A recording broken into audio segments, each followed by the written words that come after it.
পাট পণ্য রপ্তানির বর্তমান সিচুয়েশনটা কেমন? বাংলাদেশের পাট সেক্টরে খুব ডেভেলপমেন্টটা না হওয়ার মূল কারণটা হচ্ছে যে পাট মানে হচ্ছে ছালার বস্তা। ইন্ডিয়া এটা 90 দশক থেকে আধুনিকায়নের যাত্রায় এগিয়ে গেছে। চায়না তো এমনি তাদের প্রযুক্তি নির্ভর। আমাদেরকে চিন্তা করা দরকার যে এক্সিস্টিং জুট মিলগুলা কীভাবে আধুনিকায়নের যাত্রায় সামিল হতে পারে, এবং সেই ক্ষেত্রে আনফর্চুনেটলি সরকারি নীতি সহায়তার মধ্যে একটা গ্যাপ আছে। বেসরকারি খাত কি করছে? গত 8-10 বছরের মধ্যে যারা বেসরকারি খাতে নতুন উদ্যোক্তা, তারা আধুনিক পাটকল স্থাপন করে তারা কিন্তু ভালো আছে। বাংলাদেশ কেন পারলো না আসলে একটা কার্পেটের ফ্যাক্টরি বা কার্পেট বানাতে? $1 মিলিয়ন হচ্ছে একটা মেশিনের দাম। শুধুমাত্র ওই উৎপাদন না, এখানে যে ডিজাইনটা লাগবে ওয়ার্ল্ড মার্কেটের ডিমান্ড অনুযায়ী হতে হবে। ডাইভার্সিফাইড জুট প্রোডাক্ট হচ্ছে জুট সেক্টরের আগামীর ভবিষ্যৎ। ডাইভার্সিফাইড আপনারা কি কি প্রোডাক্ট করেন? পাট থেকে shopping bag, gardening product, lifestyle product, home টেক্সটাইলের কিছু প্রোডাক্ট, বিশেষ করে ফ্লোর কার্ভিং একটা বড় অংশ আমরা কাজ করছি। প্রায় $1 ট্রিলিয়ন মার্কেট আছে গার্ডেনিং ইন্ডাস্ট্রি। সমৃদ্ধির এই অগ্রযাত্রায় ভালো রেখেছি গ্রাহককে, ভালো রেখেছি অর্থনীতিকে, ভালো রেখেছি বাংলাদেশকে। কারণ ভালো ব্যাংক মানেই যমুনা ব্যাংক।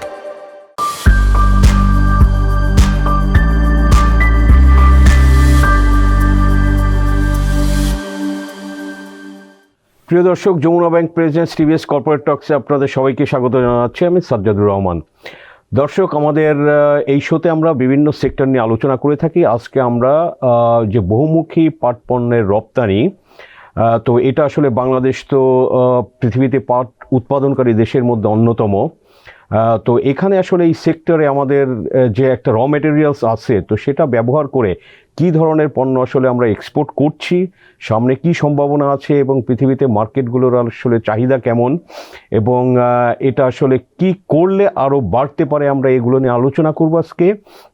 আমাদের সঙ্গে স্টুডিওতে আছেন মিস্টার রাশেদুল করিম মুন্না, প্রেসিডেন্ট এই বহুমুখী পাট পণ্য উৎপাদক এবং রপ্তানিকারক সমিতির, এবং ম্যানেজিং ডিরেক্টর হিসেবে আছেন ক্রিয়েশন প্রাইভেট লিমিটেড, যারা হচ্ছে যে জুট গুডস এক্সপোর্ট করে থাকেন।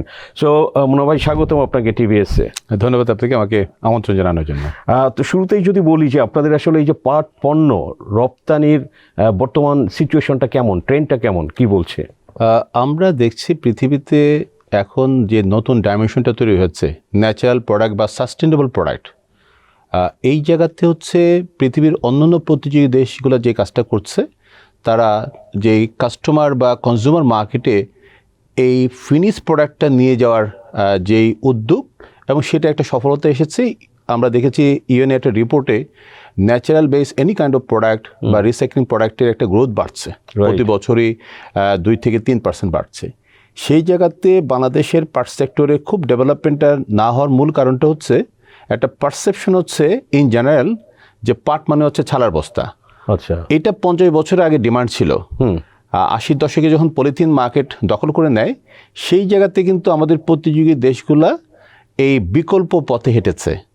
মার্কেটে যে ডিমান্ড আছে যে home textile, house hold product, lifestyle product, carpet থেকে শুরু করে যে সমস্ত প্রোডাক্টগুলি পাটকে ব্যবহার করে তৈরি করা যায়, সেই জায়গাতে তারা ফোকাস করে আধুনিকায়নের যাত্রাটা ত্বরান্বিত করেছে, এবং সেক্ষেত্রে সরকারও কিছু নীতি সহায়তা দিয়েছে যাতে এই ট্রেডিশনাল বা যে লো অ্যান্ড প্রোডাক্টগুলো উৎপাদনের জায়গাতে আধুনিক প্রযুক্তির মাধ্যমে ওয়ার্ল্ড মার্কেটের ডিমান্ড অনুযায়ী প্রোডাক্টটা তৈরি করা যায় কীভাবে, এবং সেই জায়গাতে তারা research, product development, technology, skill enhancement থেকে শুরু করে ইন্টারন্যাশনাল মার্কেটের যে ব্যারিয়ারটা আছে মার্কেটিং করার ক্ষেত্রে, সেটাকে যতটা সিরিয়াসলি ফোকাস করে কৌশলগত পরিকল্পনা নিয়েছে, সেই জায়গাতে উদ্যোক্তারা এগিয়ে এসেছে।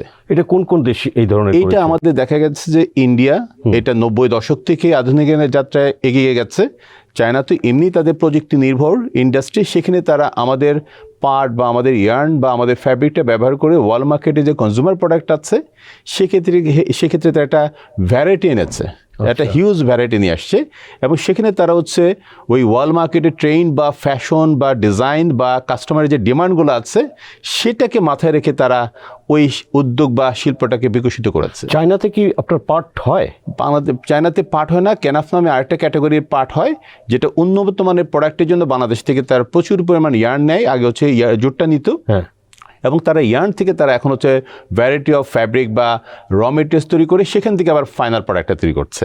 আর আমাদের এখানে এখনো আমাদের টোটাল এক্সপোর্টের গ্রোথটা খুব একটা ভালো না, কারণটা হচ্ছে আমরা কাঁচা পাট 4.5% ডাউন দেখলাম আমরা এই প্রথম 6 মাসে, কাঁচা জুলাই পাট ডিসেম্বর। এবং ইয়ার্নটা তারা আমরা মূলত প্রায় 70% এক্সপোর্ট করছি এবং কিছু ট্রেডিশনাল প্রোডাক্ট। আর আমরা যেই প্রোডাক্টগুলি করছি আমাদের গ্রোথ কিন্তু গত 8 থেকে 10 বছর প্লাস, কিন্তু আমাদের যেই গতিতে মানে আমাদের এগিয়ে যাওয়ার কথা ছিল সেই গতিতে কিছু নীতি সহায়তার অভাব এবং এক্সিস্টিং যে ইন্ডাস্ট্রি আছে, যে ট্রেডিশনাল জুট মিলগুলা ছালার বস্তা তৈরি করছে বা ট্রেডিশনাল প্রোডাক্টগুলি তৈরি করছে, তাদেরকেও সরকারকে আসলে চিন্তা করতে হবে যে কিভাবে নীতি সহায়তা দেওয়া যায়। আমাদের প্রতিটি দেশগুলো যেহেতু আধুনিকায়নের যাত্রাটাকে ফোকাস করে এগিয়ে গেছে, কম্পিটিটিভ হয়েছে, ওয়ার্ল্ড মার্কেটে ব্র্যান্ডিংটাকে তারা ফোকাস করে কাজ করছে, আমাদেরকে চিন্তা করা দরকার যে এক্সিস্টিং জুট মিলগুলা কীভাবে আধুনিকায়নের যাত্রায় সামিল হতে পারে, এবং সেই ক্ষেত্রে আনফর্চুনেটলি সরকারের নীতি সহায়তার মধ্যে একটা গ্যাপ আছে। ওকে, নীতি সহায়তাটা আমরা শুনবো, কিন্তু আপনার এই তো বেসরকারি খাত, এখানে তো বিনিয়োগ তো বেসরকারি খাতই করেছে, সরকার তো এই পাটের ব্যবসা থেকে অনেকটা সরেই এসেছে বিজিএমসি বন্ধের পরে। তো এখানে তো বেসরকারি খাত এখন মডার্ন মেশিন তারা ইনস্টল করবে, তাদের বিনিয়োগ করবে, ডাইভার্সিফাইড প্রোডাক্ট করবে, তারা রিসার্চ করবে। তো বেসরকারি খাত কি করছে? অনেক জুট মিলই তো বাংলাদেশে হয়েছে। এখানে দুইটা পার্ট। আপনি দেখবেন যে গত 8-10 বছরের মধ্যে যারা বেসরকারি খাতে নতুন উদ্যোক্তা, তারা আধুনিক পাটকল স্থাপন করে তারা কিন্তু ভালো আছে। এই যে বাকি যে প্রায় যে পুরনো যে জুট মিলগুলো আছে, তারা যেহেতু ব্যাংকের সাথে নিগোশিয়েট করার ক্ষেত্রে তাদের সীমাবদ্ধতা আছে, অনেকেই ব্যাংক ডিফল্টার হয়ে গেছে, অনেকেই লস করছে, ব্যাংকগুলো তাদেরকে সেভাবে রেফারেন্স করছে না বা তারা নিতে পারছে না। অর্থাৎ ব্যাংক তো তার একটা যেই ইয়েটা আছে, ব্লক হয়ে আছে, এখানে তো তারা কোনোভাবে ছাড় দেবে না যদি সরকার আলাদাভাবে নীতি সহায়তা ঘোষণা না করে। যে কারণে আসলে একটা অংশ রুগ্ন অবস্থায় আছে। নতুন যারা উদ্যোক্তা নতুন বিনিয়োগ করছে বা আমরা যারা যেই ধরনের প্রোডাক্টগুলি তৈরি করছি, আমাদের গ্রোথটা পজিটিভ, বাট যেই ফাস্টার না, সেখানে আমরা মনে করি যে কিছু সরকারের করণীয় আছে। সেই জায়গাটা যদি সরকার এগিয়ে আসে, আমরা বিশ্বাস করি যে বাংলাদেশের পাট সেক্টরকে ডেভেলপ করা বা একটা বড় পরিসরে নিতে হলে এই ডাইভার্সিফাইড জুট প্রোডাক্ট হচ্ছে জুট সেক্টরের আগামীর ভবিষ্যৎ। ডাইভার্সিফাইড আপনারা কি কি প্রোডাক্ট করেন? আমরা যেমন হচ্ছে অনেক বাংলাদেশ কি করে, আমরা ইতিমধ্যে যে কাজটা করছি, আমরা এই পাট থেকে shopping bag, gardening product, lifestyle product, home টেক্সটাইলের কিছু প্রোডাক্ট, বিশেষ করে ফ্লোর কার্ভিং একটা বড় অংশ আমরা কাজ করছি যারা এক্সপোর্ট হচ্ছে। তা এই জায়গাতে আমি মনে করি যে লাইফস্টাইলের মধ্যে অনেক রিসার্চ হওয়া দরকার, যেমন ব্ল্যান্ডিং করে কটনের সাথে ইন্ডিয়া, চায়না আরও নান্দনিক এবং গ্রহণযোগ্য প্রোডাক্ট তৈরি করছে। যেমন একটা এক্সাম্পল দিচ্ছি, আমি একটা ফ্যাব্রিক ব্যবহার করব, এটা যদি আঁশগুলো আমার গায়ে লাগে, আমি কিন্তু সেটা ব্যবহার করতে চাবো না। এবং জুটের একটা ব্যারিয়ার হচ্ছে এটা ওয়াশেবল না, অর্থাৎ ওয়াশ করা যায় না। সুতরাং এখানে ওই প্রোডাক্টগুলি চিন্তা করতে হয় যেখানে ওয়াশ করতে হবে না, বা 6 মাস বা 1 বছর ব্যবহার করার পর যেহেতু এটা ন্যাচারাল বেস প্রোডাক্ট মাটির সাথে মিশে যাবে, সেই প্রোডাক্টের জায়গাতেই আসলে যেটা একটা চমৎকার রোল প্লে করছে, এটাকে ফোকাস করা দরকার। অর্থাৎ রিসার্চের জায়গাতে যেই প্রোডাক্টগুলো হচ্ছে কনজিউমার মার্কেট লুফে নিচ্ছে, বাট যেটা ওয়াশ না করা যাবে না। এই যে ডাইভার্সিফাইড প্রোডাক্ট আপনারা করেন পাটের বিভিন্ন পণ্য, এর মধ্যে ধরেন যে বাংলাদেশি কোন পণ্যটা বিশ্ববাজারে চাহিদা বেশি আছে না, যে কমন একটা প্রোডাক্ট এরকম? আমাদের কাছে যেটা মনে হয়েছে যে প্রায় $1 ট্রিলিয়ন মার্কেট আছে, বিলিয়ন না, গার্ডেনিং ইন্ডাস্ট্রি সারা দুনিয়াতে। হ্যাঁ, ট্রিলিয়ন। এবং এখানে অনেক ধরনের plastic, synthetic, non woven, others materials ব্যবহার হচ্ছে, সিরামিক, মেটাল, অনেক কিছু। সেই জায়গাতে যেহেতু আমি একটু শুরুতে বলেছি যে ন্যাচারাল বা সাস্টেনেবল প্রোডাক্টের ব্যাপারে উদ্যোক্তাদের, কাস্টমারদের আগ্রহটা আছে বেশি, সেইটাকে মাথায় রেখে আমরা যারা জুট থেকে এই গার্ডেনিং সেক্টরে কাজ করছি, যেমন জিও জুট আছে, জুট ফেল্ট আছে, নার্সারি পট আছে, প্ল্যান্ট গ্রোর প্রোডাক্টগুলি আছে, এই জায়গাতে হচ্ছে সারা পৃথিবীতে কিন্তু একটা ডিমান্ড আছে। সেই জায়গাতে ইভেন ইউরোপিয়ান ইউনিয়ন কিন্তু কিছু পলিসি সাপোর্ট দিচ্ছে, যারা ওই পিপি ওভেন ব্যবহার না করে ন্যাচারাল বেস জিও জুট বা ফেল্ট বা এই যে রাস্তাঘাট যে হচ্ছে, ডেভেলপমেন্ট হচ্ছে, এখানে কিন্তু গাছগুলো গ্রো করার ক্ষেত্রে এটা একটা সাপোর্টিং রোল প্লে করে। এই যে এখন যে সারা ইউরোপ, আমেরিকাতে স্নো হচ্ছে, উইন্টার প্রোটেকশন কিছু আইটেম আছে, অর্থাৎ উইন্টারের সময় তার যে ইনডোর গার্ডেনটা আছে, সেখানে গাছগুলো যাতে ধ্বংস না হয়ে যায়, মারা না যায়, কারণ স্নো পরে 2, 3, 4 4 ফিট হাইটে ওটা ব্লক করে ফেলছে। সুতরাং এটাকে ঢেকে রাখা বা ঘেরে রাখা, প্রোটেক্ট করা, এই সেক্টরে একটা ভালো মার্কেট এখানে অলরেডি এস্টাবলিশড হয়ে আছে। পৃথিবীর ট্রিলিয়ন ডলার মার্কেট হলে তো আমরা যেহেতু পাট উৎপাদনকারীর দেশের মধ্যে অন্যতম প্রধান, তো আপনার এখানে তো বাংলাদেশের তো অনেক ব্যবসা ধরার সুযোগ আছে। সেটা কি করলে বাংলাদেশ আসলে এটা ধরতে পারবে? আমার কাছে সবচেয়ে বড় ব্যারিয়ার মনে হচ্ছে যে উদ্যোক্তাদের সাইড থেকে একটা বড় ব্যারিয়ার, যে ইন্টারন্যাশনাল মার্কেটে একটু বেশি বেশি যাওয়া, অবজার্ভ করা, ভিজিট করা, যাতে অন্যরা কি করছে আমি কি করতে পারি, এবং সেই জায়গাতে কী ধরনের টেকনোলজি লাগবে। আমাদের একটা বড় ব্যারিয়ার হচ্ছে দীর্ঘদিন এই শিল্পটা রুগ্ন থাকার কারণে এখানে সেই ধরনের সার্ভিস সেন্টার গড়ে ওঠেনি, যারা আমাদেরকে একটা ডিরেকশন দিবে যে আমি ইন্টারন্যাশনাল মার্কেটে ডিমান্ড কী আছে, সেই প্রোডাক্ট আমি কীভাবে তৈরি করব, আমাকে টেকনোলজি কোথা থেকে আমি পারচেস করব, সেই টেকনোলজি ব্যবহার করার যে লোকগুলোকে আমি কীভাবে তৈরি করব, এবং সেই প্রোডাক্টটা উৎপাদন করে আমি মার্কেটে কীভাবে নিয়ে যাবো। কারণ আনফর্চুনেটলি ইন্টারন্যাশনাল মার্কেটে জুট সেক্টরের পরিচিতিটা বাংলাদেশের নেই। তারা সবাই ইন্ডিয়া, চায়না, ভিয়েতনাম, থাইল্যান্ডকে চেনে আনফর্চুনেটলি। হ্যাঁ, সেই জায়গাতে যেই মার্কেটে আমরা কাঁচা পাট দিচ্ছি, অর্থাৎ বাংলাদেশ এখনও মেজর অংশ যেহেতু কাঁচা পাট বা সুতা বা এজ এ র মেটেরিয়াল সাপ্লাইং কান্ট্রি, ওরা আমাদেরকে চেনে, কিন্তু এটা তো কনজিউমার মার্কেটে বা ব্র্যান্ডিংয়ের জায়গাতে অনুপস্থিত। সুতরাং এই জায়গাটা হচ্ছে একটা ব্যারিয়ার, যে মার্কেটের ডিমান্ড অনুযায়ী যদি আমরা একটা রিসার্চের জায়গাটাতে একটু মানে সরকার তো বিজনেসটা করবে না, যেটা আপনি বললেন, উদ্যোক্তায় বিনিয়োগ করবে, উদ্যোক্তায় উদ্যোগ নেবে, কিন্তু বাংলাদেশ ব্যাংক বিভিন্ন সেক্টর বা সরকারি পলিসির কারণে অনেকগুলো সেক্টরকে বুস্ট আপ করার জন্য রিফাইন্যান্সিং স্কিমের আওতায় সাপোর্ট দিচ্ছে। এক্সাম্পল দিচ্ছি র মেটেরিয়ালস। আজকে কাঁচা পাটের অভাবে বাংলাদেশের সবগুলা ইয়ার্ন মিল এবং জুট মিল বন্ধ হওয়ার পথে, কারণ এখানে এক ধরনের দুর্বৃত্ত ঢুকে গেছে। কৃষকরা যখন উৎপাদন করছে পাটটা, এটা মাঠ পর্যায়ে আছে 3,000 থেকে 3500-3600 টাকা কৃষকরা পেয়েছে। আজকে আমি যখন কথা বলছি, এটার মার্কেট প্রাইস 5,100 থেকে 200। এখানে এক ধরনের যারা ব্ল্যাক মানি হোল্ডার আছে, তারা অনিয়ন্ত্রিতভাবে এটাকে স্টক করছে এবং জিম্মি করে ফেলছে, এবং এই রকম প্রাইসটা যেই জায়গায় দাঁড়িয়েছে, ইন্টারন্যাশনাল মার্কেটে যেই প্রোডাক্টগুলো বাংলাদেশ তৈরি করছে সেটার কম্পিটিটিভ না। আচ্ছা, এই কাঁচা পাটের দামের কারণে, এবং এখানে যে অনিয়ন্ত্রিত একটা অবস্থা, এবং এটা বেনিফিশিয়ারি কারা হচ্ছে, এরা করছে যারা ব্ল্যাক মানি হোল্ডার। আমরা দেখেছি যারা স্টক করছে, কৃষকরা তো হচ্ছে, যেহেতু এটা ভলিউমেট্রিক প্রোডাক্ট, জায়গা লাগে, তারা সেটা ঘরে রাখে না, তারা উৎপাদনটা মার্কেটে আসে, জুন জুলাই হচ্ছে কাঁচা পাটটা মার্কেটে আসে, বছরে একবারই আসে। তো এইটা তারা যখন মার্কেটে ছেড়ে দেয় বা বিক্রি করে দেয়, তখন এক ধরনের মজুতদাররা তৈরি হয়েছে বাংলাদেশে, যারা ওই সরকারের নিয়ম নীতির বাইরে ওই অনিয়মের মাধ্যমে তাদের ব্ল্যাক মানিগুলাকে তারা এখানে ব্যবহার করছে, এবং সেক্ষেত্রে ইন্ডাস্ট্রি রুগ্ন হচ্ছে, তারা লাভবান হচ্ছে। এবং এটা কিন্তু একটা বড় ব্যারিয়ার। আপনি যেটা বলছিলেন যে আমাদের যে এক্সপোর্টের গ্রোথটা কমছে, অর্ডার আছে কিন্তু মাল দিতে পারছে না। আবার এই যে যেটা বললেন, এটা কি সরকার জানে? সরকার জানে, সরকার পদক্ষেপ নেওয়ার চেষ্টা করেছে ইতিমধ্যে। এই মুহূর্তে কাঁচা পাট এক্সপোর্টের ব্যাপারে সরকার নেগেটিভ অবস্থান নিয়ে আছে, এবং আমরা প্রত্যাশা রাখছি যে আগামী সিজনের আগ পর্যন্ত এটা যাতে থাকে, তাহলে এই যে মাঝখানে যে এক ধরনের দুর্বৃত্ত ঢুকে গেছে, তারা হতাশ হবে এবং তারা আগামীতে এটা করার সাহসটা পাবে না। সুতরাং এই ম্যানেজমেন্টের ব্যাপারে যেহেতু ওই আমাদের প্রাইভেট সেক্টর করবে না, সরকারের দায়িত্ব, সরকার এখানে আমরা মানে ডেফিনেটলি যৌথভাবে কাজ করব, সরকারের কাছে আমরা আশা করছি। তার চেয়ে বড় কথা হচ্ছে, আপনি যে কথাটা বলেছেন, জুট সেক্টরকে যদি আমরা একটা বড় জায়গায় নিতে হয়, তাহলে আমাদেরকে আসলে ডাইভার্সিফাইড প্রোডাক্ট তৈরি করা বা ভ্যালুডেড প্রোডাক্ট করার কোনো অল্টারনেটিভ নেই।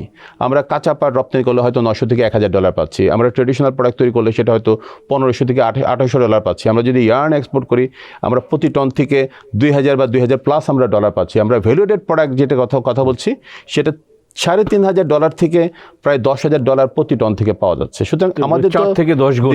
সুতরাং আমাদেরকে চিন্তাই করতে হবে আগামীর ভবিষ্যৎ হচ্ছে পাট সেক্টরের জন্য, যে আমরা কীভাবে ভ্যালুডেড প্রোডাক্টগুলো উৎপাদন করব এবং সেই সক্ষমতা বাড়াবো। এই সক্ষমতার জায়গাতে যে পলিসি সাপোর্টটা আছে, আমি একজন নতুন উদ্যোক্তা হিসেবে চিন্তা করব সরকারের পলিসি সাপোর্টগুলো কোন সেক্টরগুলোতে আছে, এখানে নেই।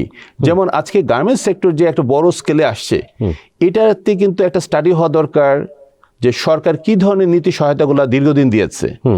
নন গার্মেন্টস সেক্টরগুলোর ব্যাপারে সরকার সবসময় বলছে, আমি ব্যবসা শুরু থেকে শুনছি, প্রোডাক্ট ডাইভার্সিফিকেশন, মার্কেট ডাইভার্সিফিকেশন। কিন্তু এখানে গার্মেন্টসের মতো অন্য সেক্টরগুলোকে তো বন্ডের সুযোগ থেকে শুরু করে যে নীতি সহায়তাগুলো দেওয়া দরকার, এবং একটা কন্টিনিউয়াস প্রসেসে, কারণ একটা ইন্ডাস্ট্রি কিন্তু ডে নাইট হবে না। আমি যদি জানি যে আগামী 10 বছর সরকারের এই নীতি সহায়তাগুলো থাকবে, তাহলে কিন্তু আমি সাহসী হব।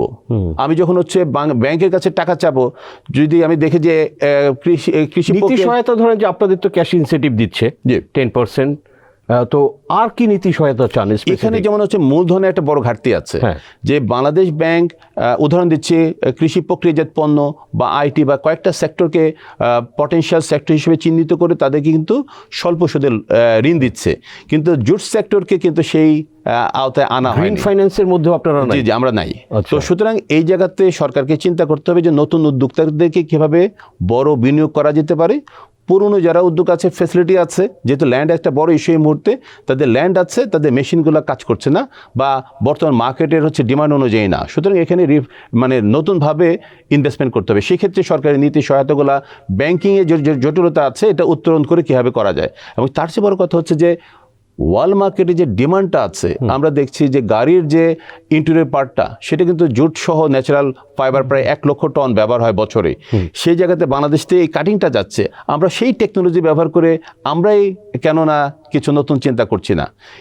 এই জায়গাতে কিন্তু বড় সেক্টর কেন করছে না? এখানে করছে না। এখানে হচ্ছে যেটা বললাম, আমি কৃষি প্রক্রিয়াজাত পণ্যের যদি আমি হচ্ছে 5 থেকে 6% সুদে ঋণ পাই বিনিয়োগ করার জন্য, আর আমি যদি জুট মিল বা জুট বেস প্রোডাক্ট করতে যাই, সেখানে যদি আমার 15% প্লাস মাইনাস আমাকে ঋণ পাওয়ার ক্ষেত্রে ব্যারিয়ার থাকে, আমি তো স্বাভাবিকভাবেই জুট সেক্টরে বিনিয়োগ করব না।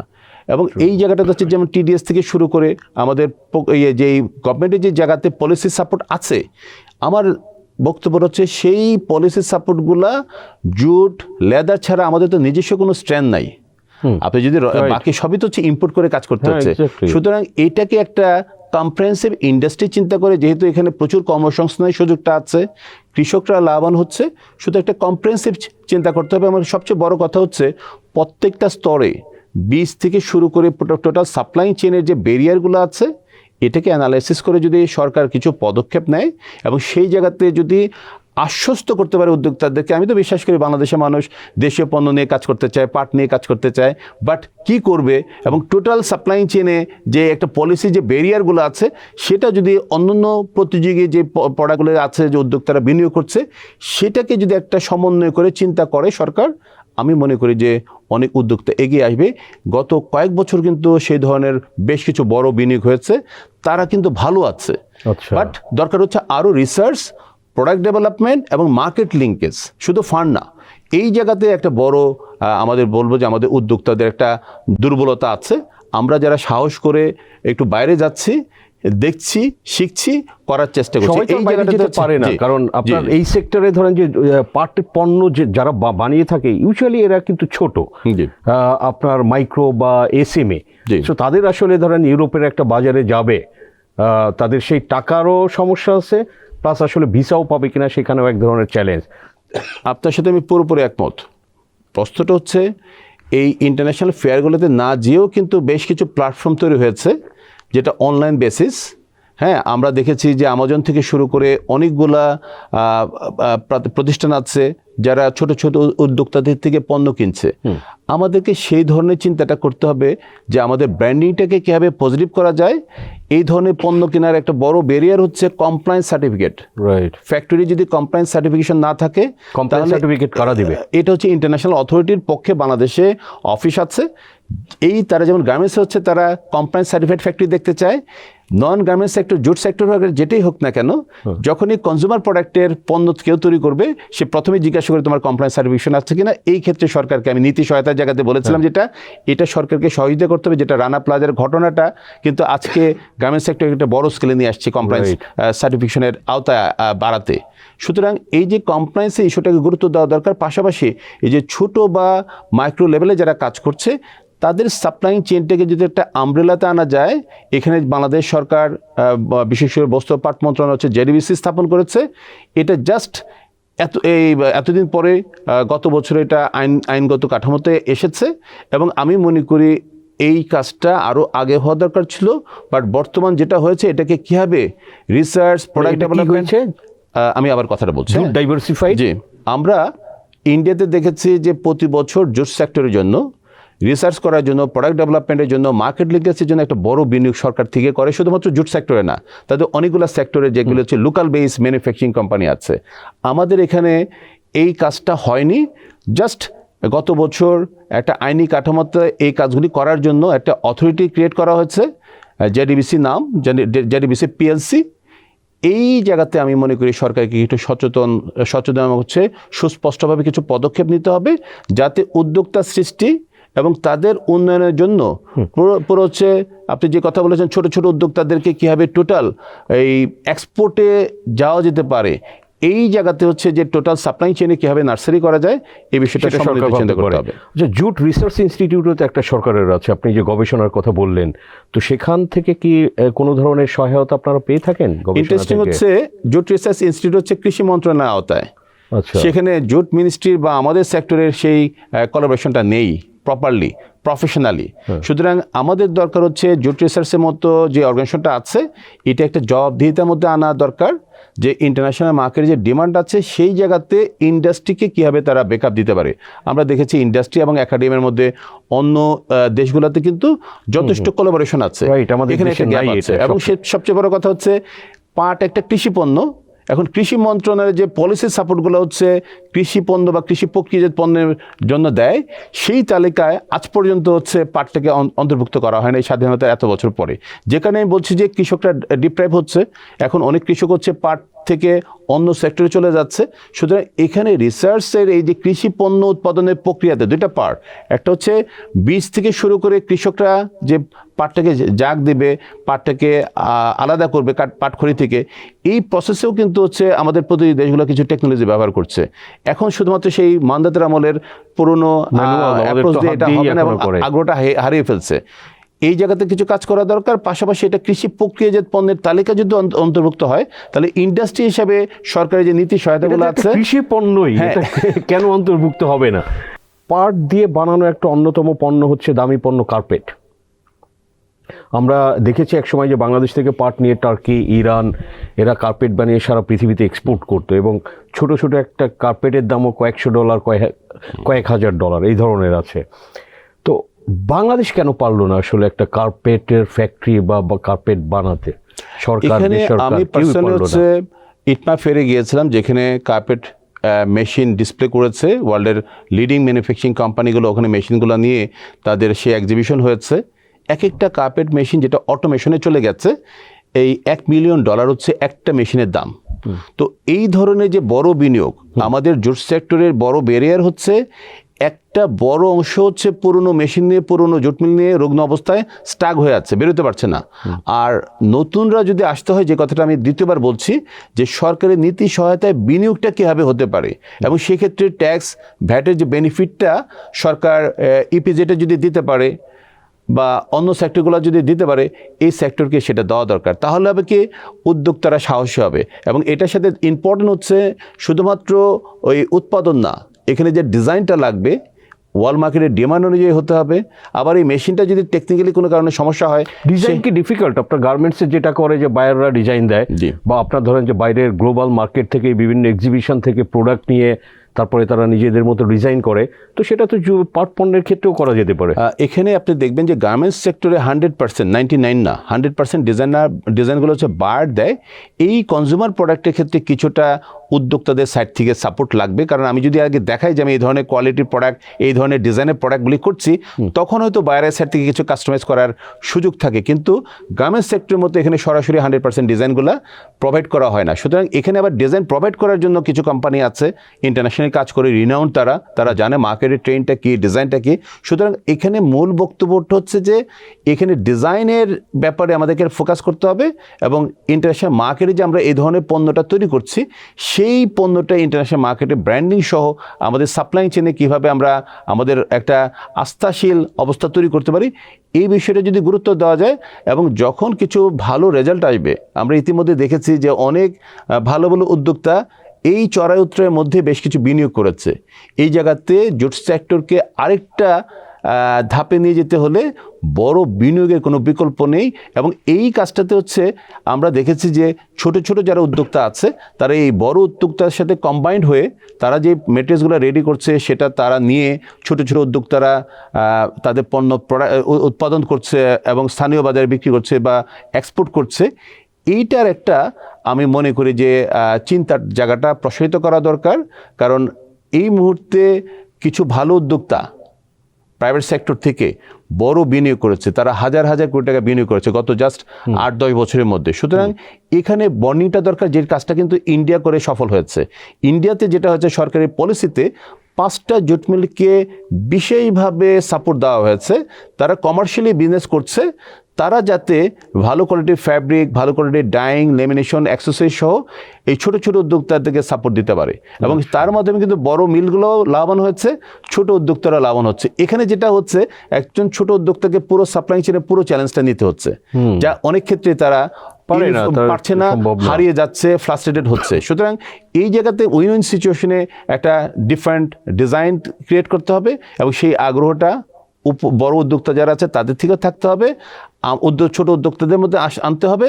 এবং সেক্ষেত্রে সরকারের যে কাজটা আছে এই 3টা পক্ষ মিলে যদি কাজ করার সুযোগ বাড়ানো যায়। পাট পণ্য রপ্তানিতে আপনারা কত % ক্যাশ ইনসেন্টিভ পেয়ে থাকেন সরকার থেকে? আমরা 3%, 5%, 10%, 3টা ক্যাটাগরি আছে। 10% হচ্ছে বহুমুখী পাট পণ্য যেটা। আচ্ছা, তো মনে হয় আলোচনা আমরা শেষের দিকে। আপনাকে যদি বলি যে এখন আমরা যে হারে এক্সপোর্ট করছি, আমি দেখলাম যে এই 25-26 অর্থ বছরের 6 মাসে পাট এবং পাট পণ্য সব কিছু মিলিয়ে, সেটা yarn, sax, টয়েন and diversified goods সব মিলিয়ে ইট ইজ 800 মিলিয়ন। সো বছর শেষে হয়তো ধরেন যে 1.5 বিলিয়ন বা 1.6 বিলিয়ন হতে পারে। কিন্তু কি করলে, যেহেতু আমাদের এই র মেটেরিয়ালসটা আছে, বাংলাদেশে পাট তৈরি হয়, উৎপাদন হয়, তো এটা আসলে $5 বিলিয়ন যেতে পারে আগামী 5 বছরে। প্রথমত হচ্ছে এটার কি সম্ভাবনা আছে? আমি বিশ্বাস করি যে এটা যথেষ্ট সম্ভাবনা আছে। কি করলে এটা মনে করেন যে বাস্তবায়ন হবে? 3টা কারণ আপনি বলেন। আমি 1 নম্বর কারণ বলছি আমাদের রিসার্চে একটা ঘাটতি আছে। আমি মনে করি বাংলাদেশের আগামীর একমাত্র জুট সেক্টরের সম্ভাবনা হচ্ছে ভ্যালুয়েডেড প্রোডাক্ট তৈরি করা, মানে বহুমুখী পাট পণ্য উৎপাদন করা। এই জায়গাতে আমাদের বড় চ্যালেঞ্জ হচ্ছে রিসার্চ হচ্ছে একটা বড় ঘাটতি। অনেক উদ্যোক্তাই জানে না আমি কি পণ্য তৈরি করব এবং কি পণ্য নিয়ে আমি এক্সপোর্ট করব। এই পণ্যটা রিসার্চের পর্যায়ে মেটেরিয়ালসটা পাবো, এটা আমি প্রোডাক্ট ডেভেলপ করব। এই প্রোডাক্ট ডেভেলপমেন্টে একটা গাইডলাইন লাগে, কারণ হচ্ছে ইন্টারন্যাশনাল মার্কেটে কালার, ট্রেন্ড, ফ্যাশন মিলে রাইট প্রোডাক্টটা আমি তৈরি করব কীভাবে, সেই ব্যাপারে একটা গাইডলাইন লাগবে প্রফেশনালি। থার্ড হচ্ছে আমি প্রোডাক্টটা তৈরি করলাম, এখানে ইন্টারন্যাশনাল মার্কেটে নিয়ে যেতে গেলে কমপ্লায়েন্স সার্টিফাইড ফ্যাক্টরি সহ আমাদের বিনিয়োগ এবং পলিসি সাপোর্টের যে গ্যাপগুলো আছে, এটাকে যদি সরকার সুনির্দিষ্টভাবে একটা ঘোষণা থাকে 5 থেকে 7 বছরের, তাহলে আমি বিশ্বাস করি এখন যে ট্রেডিশনাল প্রোডাক্ট বা র মেটেরিয়ালস বা আমরা যে লো এন্ড প্রোডাক্টগুলি তৈরি করছি, এক্সপোর্ট করছি, গ্রেজুয়ালি এই উদ্যোক্তারাই ডাইভার্ট করে ভ্যালুয়েড প্রোডাক্টগুলি উৎপাদনের জায়গাতে ফোকাস করবে, পাশাপাশি নতুন উদ্যোক্তা আসবে। এবং এইটাই হচ্ছে আগামীর যে $5 বিলিয়ন স্বপ্ন, সেটা বাস্তবায়নের জায়গাতে মূল ভূমিকা পালন করবে। অসংখ্য ধন্যবাদ রাশেদুল করিম মুন্না ভাই, আপনি টিভিএসে আপনার ব্যস্ততার মধ্যে সময় দেওয়ার জন্য। আপনাকে ধন্যবাদ। Thank you. দর্শক, আলোচনা করলাম আমরা পাট পণ্য নিয়ে এবং এর ভবিষ্যৎ সম্ভাবনা, সমস্যা, এসব নিয়ে বিস্তারিত। এবং আসলে কি করতে হবে একটা পাট পণ্য। আমরা ইন্টারেস্টিং যে এটা একটা কৃষি পণ্য, কিন্তু এটা আসলে সরকারের যে পলিসি সেগুলোর মধ্যে কৃষি পণ্য হিসেবে না। তো এই কারণে কিন্তু এই সেক্টরের যারা উদ্যোক্তা তারা কিন্তু বিভিন্ন ধরনের সমস্যার মুখোমুখি হন। সেটা আপনার লো কস্ট লোন থেকে শুরু করে বা অন্যান্য এক্সপোর্টাররা যে বেনিফিটগুলো পান, এরা কিন্তু সেটা পায় না। তো ধীরে ধীরে আসলে আমাদের এখানে বিনিয়োগ কমছে এবং আমরা যেটা জানতে পারলাম যে পুরনো অনেক মিল কিন্তু রুগ্ন হয়েছে। সো এগুলো কিন্তু আসলে ওভারঅল অর্থনীতির জন্য এক ধরনের চ্যালেঞ্জ। তো আমরা আশা করি আমাদের এই আলোচনা থেকে সরকার একটা দিক নির্দেশনা পাবে এবং সেই অনুযায়ী কাজ করলে আসলে এটা আগামী 5 বছরে সেটা কিন্তু $5 বিলিয়ন এই সেক্টরের এক্সপোর্ট থেকে আয় করা সম্ভব। সেটাও মিস্টার মুন্না কিন্তু আমাদের বললেন এবং আমরা দর্শকদের মধ্যে সেগুলো শেয়ার করলাম। দর্শক, আমাদের আলোচনা ভালো লাগলে লাইক করবেন, শেয়ার করবেন। সবাইকে ধন্যবাদ।